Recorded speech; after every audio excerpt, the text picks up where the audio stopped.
नमस्कार दोस्तों। आज मैं एक और कहानी आपके समक्ष रखने जा रहा हूँ। कृपया इस कहानी का आनंद लीजिए। एक बार एक शिष्य ने विनम्रता पूर्वक अपने गुरुजी से पूछा, गुरुजी, कुछ लोग कहते हैं कि जीवन एक संघर्ष है, कुछ अन्य कहते हैं कि जीवन एक खेल है और कुछ जीवन को एक उत्सव की संज्ञा देते हैं। इनमें से कौन सही है? गुरुजी ने धैर्यपूर्वक उत्तर दिया, जिन्हें गुरु नहीं मिला उनके लिए जीवन एक संघर्ष है, जिन्हें गुरु मिल गया उनका जीवन एक खेल है, और जो लोग गुरु द्वारा बताए गए मार्ग पर चलने लगते हैं मात्र वही जीवन को एक उत्सव का नाम देने का साहस जुटा पाते हैं। ये सब सुनने के बाद भी शिष्य पूरी तरह से संतुष्ट नहीं हुए और गुरुजी को इसका आभास हो गया था। वह कहने लगे, लो, तुम्हें इसी संदर्भ में एक कहानी सुनाता हूँ। तुम ध्यान से सुनोगे तो खुद ही अपने प्रश्न का उत्तर पा सकोगे।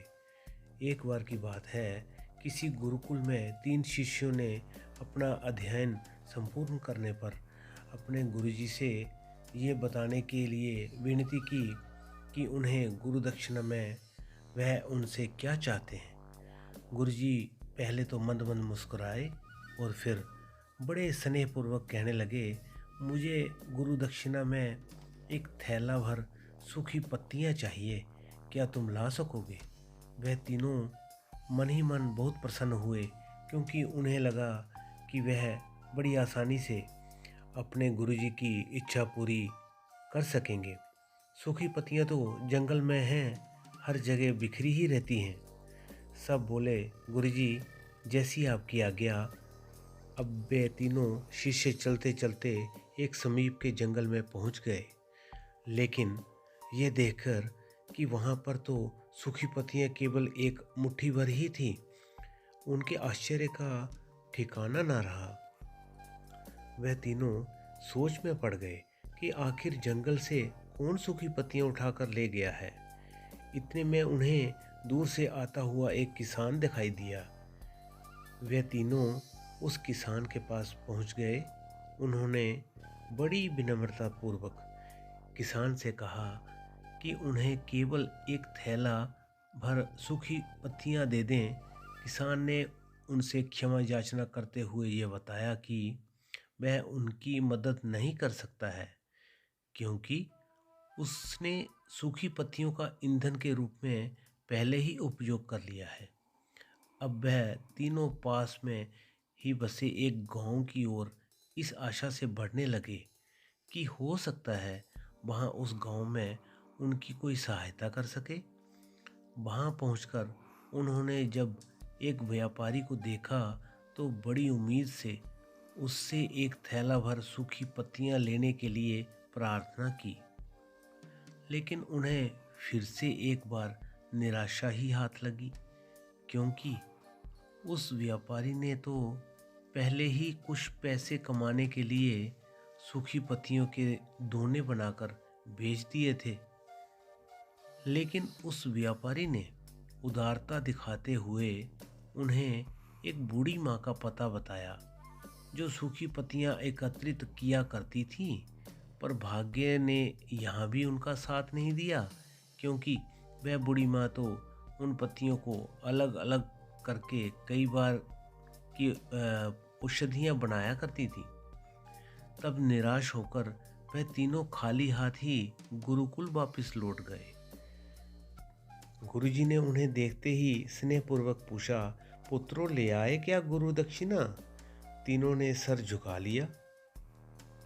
गुरुजी द्वारा पूछने पर उनमें से एक शिष्य कहने लगा, गुरुदेव, हम आपकी इच्छा पूरी नहीं कर पाए हैं।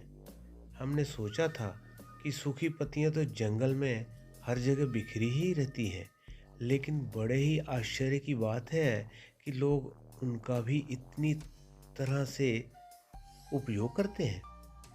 गुरुजी फिर पहले ही की तरह मुस्कुराते हुए प्रेम पूर्वक बोले, नाराज क्यों होते हो? प्रसन्न हो जाओ। और यही ज्ञान की सूखी पत्तियां भी व्यर्थ नहीं हुआ करती, बल्कि उनके भी अनेक उपयोग हुआ करते हैं। मुझे गुरु दक्षिणा के रूप में दे दो। तीनों शिष्य गुरु जी को प्रणाम करके खुशी खुशी अपने अपने घर की ओर चले गए।